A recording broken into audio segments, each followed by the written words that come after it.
CM ಉತ್ತರಾಧಿಕಾರಿ November ಕ್ರಾಂತಿ ವದಂತಿ ನಡುವೆ ಸಿದ್ದರಾಮಯ್ಯರ ನಡೆ ಕುತೂಹಲ ಕೆರಳಿಸಿದೆ.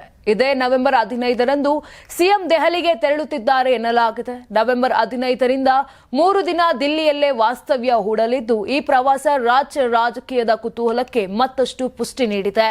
ಇನ್ನು ಬಿಹಾರ ವಿಧಾನಸಭಾ ಚುನಾವಣೆಯ ಫಲಿತಾಂಶ ನವೆಂಬರ್ 14ರಂದು ಪ್ರಕಟವಾಗಲಿದೆ. ಅದಾದ ಮರುದಿನವೇ ಸಿದ್ದರಾಮಯ್ಯ ದೆಹಲಿ ಪ್ರವಾಸ ಕೈಗೊಂಡಿದ್ದಾರೆ. ಹಿರಿಯ ನಾಯಕ ಕಪಿಲ್ ಸಿಬಲ್ ಅವರ ಪುಸ್ತಕ ಬಿಡುಗಡೆ ಕಾರ್ಯಕ್ರಮದಲ್ಲಿ ಭಾಗವಹಿಸಲು ತೆರಳುತ್ತಿರುವುದಾಗಿ ಮುಖ್ಯಮಂತ್ರಿ ಕಚೇರಿಯಿಂದ ಮಾಹಿತಿ ಸಿಕ್ಕಿದೆ.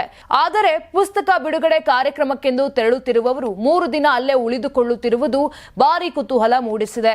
ಈ 3 ದಿನಗಳ ಭೇಟಿ ವೇಳೆ ಹೈಕಮಾಂಡ್ ವರಿಷ್ಠರನ್ನು ಭೇಟಿಯಾಗುವ ಸಾಧ್ಯತೆ ಹೆಚ್ಚಿದೆ. ಈ ವೇಳೆ ಸಂಪುಟ ವಿಸ್ತರಣೆ ಅಥವಾ ಪುನರ್ರಚನೆ ಕುರಿತು ಮಹತ್ವದ ಮಾತುಕತೆ ನಡೆಯಲಿವೆ ಎಂದೇ ಮೂಲಗಳು ಹೇಳ್ತಿವೆ.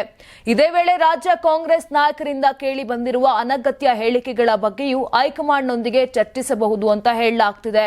ನಿನ್ನೆಯಷ್ಟೇ ಮಾಜಿ ಸಚಿವ ಕೆಎನ್ ರಾಜಣ್ಣ ಪುತ್ರ ಎಂಎಲ್ಸಿ ರಾಜೇಂದ್ರ ಬಿಹಾರ ಚುನಾವಣೆ ಬಳಿಕ ಭಾರಿ ಬದಲಾವಣೆ ಆಗಲಿದೆ ಅಂತ ಹೇಳಿದ್ರು. ಇದಕ್ಕೆ ಪುಷ್ಟಿ ಕೊಡುವಂತೆ ಸಿದ್ದರಾಮಯ್ಯ ದೆಹಲಿ ಪ್ರವಾಸ ಕೈಗೊಂಡಿದ್ದಾರೆ. ಅದು ಕೂಡ ಬಿಹಾರ ಚುನಾವಣಾ ಫಲಿತಾಂಶದ ಬಳಿಕ ಅನ್ನೋದು ತೀವ್ರ ಕುತೂಹಲಕ್ಕೆ ಕಾರಣವಾಗಿದೆ. ನೀವು ಸಣ್ಣ ಆಗ್ಬೇಕಲ್ವಾ? ಅದು ಒಂದು ಉತ್ತಮ ಆಹಾರದಿಂದ ಸಣ್ಣ ಆಗ್ಬೇಕಲ್ವಾ? ಪ್ರತಿದಿನ ನಮ್ಮ ಜೀನಿ ಸ್ಲಿಮ್ ನ ಯೂಸ್ ಮಾಡಿ ಯಾವುದೇ ಸೈಡ್ ಎಫೆಕ್ಟ್ ಇಲ್ದಂಗೆ ನೀವು ಸಣ್ಣ ಆಗ್ತೀರಾ.